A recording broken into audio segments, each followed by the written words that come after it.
Hello Virgo, welcome back to my channel. If you're a returning subscriber, if you're new, welcome. I hope you enjoy the reading. This is a general life reading for your sign. Please don't forget to like and share or like and subscribe. Okay, so I've already shuffled and laid out the cards. Let's have a look what's coming in for you. So I think we're going to start here with the first house. The first house is usually everything to do with your physical body, but it's also what you're projecting at this time, what people are picking up from you when they meet you or when they see you.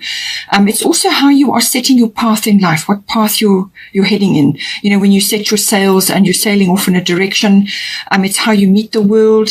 It's also your outlook and your attitude and your sort of like your even like your opinion or your expression, you know, how you are coming across to others. But it is also very much about connecting to others and how you meet circumstances and situations in your life, what sort of course you are setting for yourself. So now we've got at the bottom Mercury retrograde, and then at the top we've got Butterfly Maiden.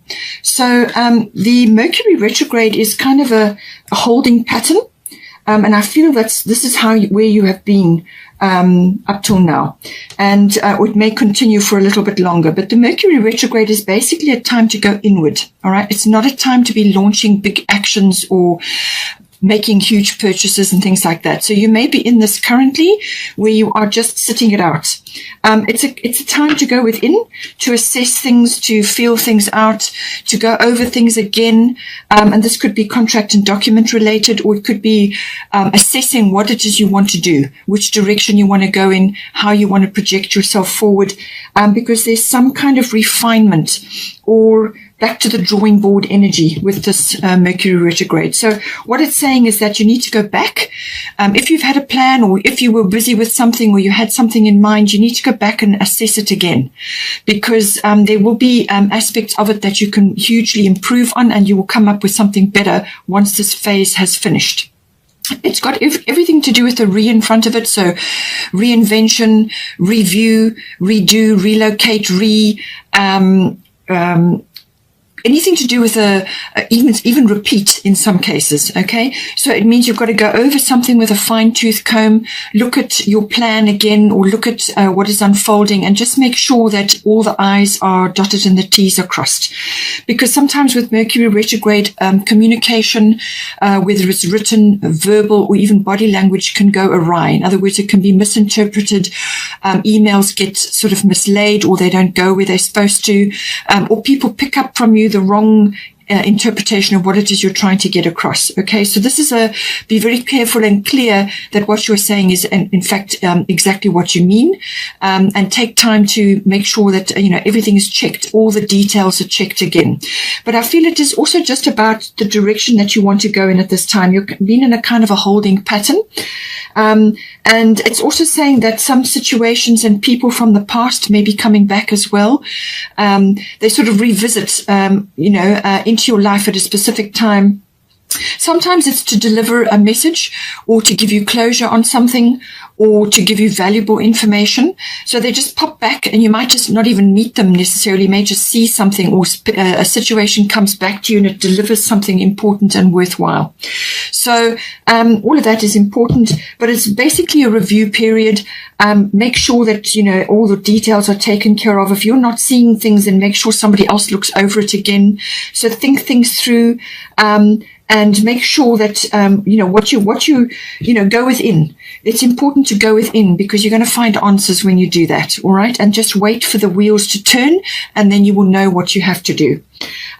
With this sort of self-analysis and examination and going through things again, and it's kind of an awakening as well, because we've got transformation coming in. So Butterfly Maiden, you are experiencing enormous change right now, which brings great blessings. Okay, so it's this kind of washing machine effect, or it's the chrysalis effect, where you are kind of gestating and going through various phases and things, and on the other side of that will be when your transformation is complete. But it's that process that you go through. It's a very necessary process. If you stop it or interrupt it, or try to push things, then then it takes longer or doesn't work properly. So what this is saying is that this is a very necessary pause that you've been in, and it's kind of a gestation period. But on the other side of this is something much better for you, okay? But don't fear these changes. Don't fear this transformative process. It's very necessary. It's very important, and it's part of your growth. It's going to set your what you're expressing, your direction. It's going to set, your image in some cases, depending on what it is you're doing in your life. But it's your life philosophy. It's going to determine a lot for you going forward. So it's just like a gestation period, but it's for you to get your ducks in a row, but to look at things very carefully, go within. There's a lot of sifting and sorting that is required, and also to let go of stuff, and to also to line yourself up so that you are ready when the time comes. So going with that, we've got Nematona, sacred space. Create an altar or visit a power place to connect with the divine. So what this is saying, that this is about meditation. This is about connecting to yourself and also to your spirit team. You can create a sort of a place in your home or in your garden where you go just to sit and commune, okay, with nature and with divinity. But you can also do it through sacred symbols. You may be working with symbols of some sort. There's many different types of holy symbols and also sacred symbols. Connect with those. It may be important for you going forward from a spiritual perspective. It's also to connect with power places. Now, this can be places in nature, places that are known to be powerful, or just spending time in places which are known also to be, architecturally powerful, or, like churches or any kind of historic place which has a lot of power attached to it. You may be visiting those, but it's to create. You pick up information when you visit these places, and you pick up information from nature, and also when you're sitting in meditation or just when you're quiet. And meditation can be even a walking meditation. You don't have to be doing, sitting, saying forever. You can be walking, you can be knitting, you can be doing any kind of handcraft, you can be cooking, anything that is a repetitive action, and you're in your quiet space. Then you can slip into that sacred space, and you'll get a lot of information from there. In some cases, this may be, it may involve a trip or some sort of quest to a spiritual place, or a spiritual quest, like a journey which involves a spirituality of some sort. That may also come in here with this. So now, in this process, this transformative process, just have trust, okay? Have trust that things are going to work out. There's a lot of things coming in for you, but it's saying just be at peace, be serene, and do this inner work. There's a lot of inner work that is required here, okay? And just have trust that things are going to work out, all right? And that you're going to find your way and you're going to find your direction. But this gestation and this chrysalis phase is important, okay? Now, right, so now we have with the ninth house. Ninth house is everything to do with intuition, the intuitive process. It's also the seeking of truth, and it's to do with gaining of wisdom and understanding. So following truth, understanding, wisdom, and it's the intuitive process around that. It also deals with the seeking of knowledge. Now, this can be through higher education, so university education. It can also be through adult education or some kind of coursework. So it can be learning about things. It can also be learning about philosophy, religion, or belief systems. Any one of those may come in, or just learning in general. It also deals with the law and legal things. So it's the higher courts, but it is also the law. So you may be going through a legal situation, or you could be studying the law, or it's involved somehow in your situation. Okay. It's also to do with spiritual things as well. So this can be, quests or adventures or explorations to do with that. It can also be like a pilgrimage, as I said, some sort of sacred journey, but it can also be to do with your own particular explorations and adventures. Now, this can be purely internal, so you may be learning or exploring new ground, or just understanding things better for yourself. You're seeking wisdom and truth, but it can also be an actual journey. It can be a long-distance journey, or even to do with foreign things. You could be going to a foreign place or understanding foreign concepts. You may be interacting with people who are foreign, or just understanding foreign cultures. It can also be sort of like an adventure, a real adventure, a physical adventure in that regard as well. You could be preparing for that or going on that in some way. It can also be about publishing, writing things. This can be actually writing books or writing whatever it is, or it could be coursework, whatever it is. So writing, publishing, teaching also comes in under this house. It can also be journalism, maybe that's relevant for you. But it can also be to do with a business which is import, export, or just dealing with foreign currency in some way, or customs. So you may have a website, or you sell products online, and people are coming at to make orders from foreign places, things like that. It can all be about that as well. So now we have got here solar eclipse revolution. So there is a solar eclipse coming in. There is going to be a solar eclipse on the 4th of December. It's going to be in Sagittarius. Okay. So that will be at an angle. It's an harmonious angle to your sign. So, this is going to bring in some kind of rearrangement or a change of direction. So I feel once you've got through this quiet, going within review period, this is going to come in to shake things up. All right. So this is going to be like could be a complete change of direction for you. Or it could be that you are just now suddenly realizing where it is, what direction you need to go in, and you're going to change course. Or it could come in as a bolt, like a big change for you, and you get catapulted into something. Or it's a big rearrangement of some sort. But whatever it is, it's a complete turnaround from where you have been going or what you have been doing. It can affect a number of areas of your life. Because it's in the 9th house, it could be a change of environment for you, but it can also be to do with relationships or profession. So any one of those areas may come up, or it could be all of them. But usually what it's about is it comes in as, it can be quite a big change that comes in quickly, fast, a fast change, but it could also be something to do with like a realization where you just have a sort of almost like a download of what it is that needs to be done, or what direction you should be going in. In some cases, it can be that you've got to go in to fix, change, or create something from an existing situation. So you may have to fix it, you might have to change it, or you may have to create it or recreate it, as the case may be. But it's going to be better on the other side of this. Okay, so it's going to be, this is where this review and this gestation period comes in. So if you've done the inner work and you've gone over things, checked things, then I feel that this transition will be much easier for you. All right. Otherwise, it's going to come in as a big change, and you're going to have to really, it's going to force you into the present moment. You may have been a bit away with the fairies, with the transformation going on, but it's going to force you into the present moment, and there's going to be stuff to do. Then you'll go through that sort of slightly uncomfortable period until you find your feet.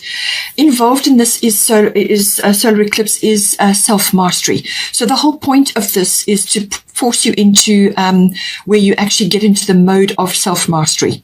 So that is where, whatever changes come in, whatever comes in for you, it's your attitude and your belief around that. So this is why it's coming into the belief house. Okay. So it's your attitude and your belief around that. And if you have a positive, welcoming perspective, okay, it may come as an abrupt change, but if you welcome it, and if you are optimistic, and if you tackle it with enthusiasm, that will help to grease the wheels of the change. But if you're fighting it or resisting it, or just trying to stay stuck or stay in a place which is no longer serving you anymore, then you're going to have, it's going to be a bit more difficult for you. Okay, so self-mastery, this is getting mastery of your emotions and your destiny and your direction in life and what it is that you're trying to do, getting control of that. Okay. with this change or this moving around or whatever is occurring here or change of direction, it may stir a few things up. So it could even be, as I said, a legal situation coming in here.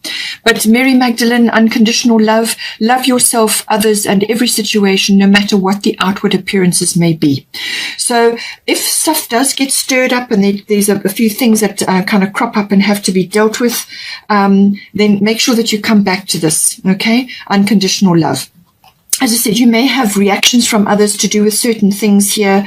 You may just be encountering things or seeing things which are difficult to take in or to accept, or somebody else may be having that reaction. So it's unconditional love. Love yourself, others, and every situation, no matter what the outward appearances may be. And that will help to, again, with the self-mastery, it will help to move things along. Okay?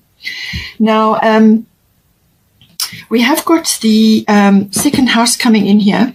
Second house is to do with your income, how your money is coming into you, whether you're earning it or surviving in some other way, shape, or form. It's also to do with your material world, your material things, ownership, what you possess. So this can be property, so real estate, land, everything to do with that. It can also be to do with your physical home. It can also be to do with vehicles, anything you own, your possessions, okay? All of that comes into your material things. It's also to do with your inherent talents and abilities and skills, okay? So everything to do with that. It's also to do with your self-worth, how you view yourself, and how that is related to the other factors to do with the second house. So now we have got Venus coming in here. So this can come in a number of ways. It can say that you need to love yourself. Okay, this is about self-worth. All right. So it could be that you need to lavish yourself a bit with love. And be confident about that, all right? Because that is going to affect your ability to bring in income.